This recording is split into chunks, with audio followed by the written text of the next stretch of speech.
सर्वाणीन्द्रियकर्माणि प्राणकर्माणि चापरे आत्मसंयमयोगाग्नौ जुह्वति ज्ञानदीपिते। प्रिय दर्शकों नमस्कार, एक बार फिर से उपस्थित हूं आप सबके सामने बुधवार के कार्यक्रम में। वही कार्यक्रम यही वाला है जिसमें मैंने आपको बताया था कि किन किन भावों में बैठ करके अगर समस्त ग्रह बैठ जाते हों तो वो ग्रह के भाव के फल में वृद्धि हो जाती है। उसकी ये दूसरी कड़ी है।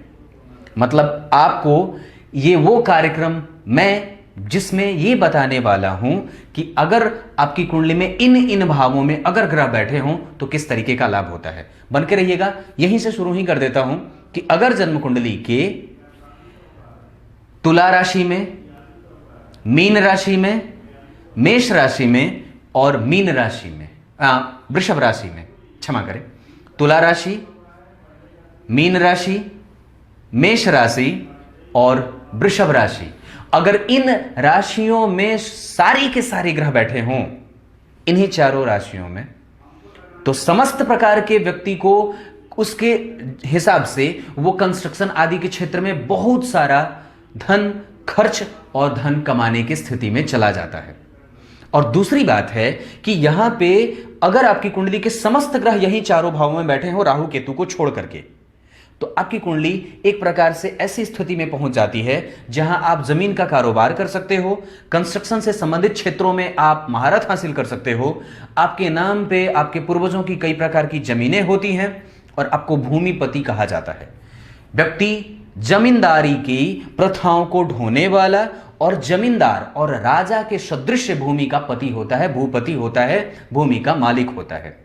उसके नाम से कई जगहों पे कई भवनों को देखा जाता है और वो भूमि का कारोबार, भवन आदि का कारोबार, कंस्ट्रक्शन आदि के क्षेत्र में महारत हासिल करने वाले स्थितियों में चला जाता है। इसे एक तरीके से आप यूं समझ सकते हो कि ये अगर योग बने, जैसे तुला राशि, जैसे मीन राशि, जैसे मेष राशि और वृषभ राशि, ये वो राशियां हैं कि अगर अपने में किसी भी ग्रह को बिठाती हैं तो जरा गौर करिए, ये तुला राशि शुक्र की मूल त्रिकोण राशि हो, अगर उसी में ग्रह बैठ जाए और उसके बाद मीन राशि में बैठ जाए, मेष राशि में बैठ जाए, तो यह स्थिति बहुत अच्छी हो जाती है लाभ के दृष्टिकोण से और जमीन का कारोबार और व्यक्ति को हर प्रकार से लाभ की स्थितियों में ले जाकर के स्थापित कर देता है।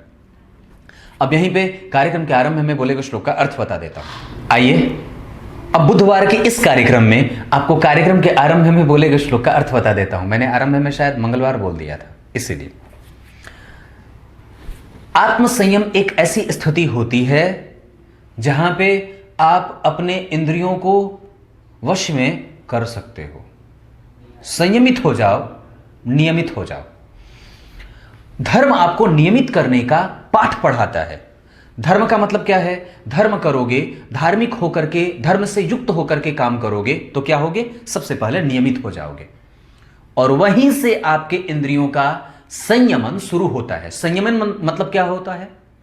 संयमन का मतलब है उसको बांध करके, उसके अनुरूप ना चल करके अपने लिए ऐसे रास्ते को, ऐसे मार्ग को तैयार कर लेना जिसमें आपकी सद्गति हो जाएगी। मतलब समझते हो इसका? मतलब यह है कि धर्म ने आपको पढ़ाया कि ब्रह्मकाल में जग जाओ, शुभ मुहूर्त में जग जाओ और एक सही दिशा में प्रयास करने के लिए सबसे पहले उठ करके अपने आप से यही वादा कर लो, आज मुझे दिन भर खुश ही रहना है और अप्रसन्नता की स्थिति को प्राप्त नहीं करना है। एक कहानी सुनाऊंगा आपको कल के कार्यक्रम में, शुभ वाले में, जरा सुन के जाइएगा और कल का कार्यक्रम भी जरूर देख लेना। तब तक के लिए इजाजत दीजिए, उपस्थित होता हूं कल। नमस्कार करता हूं।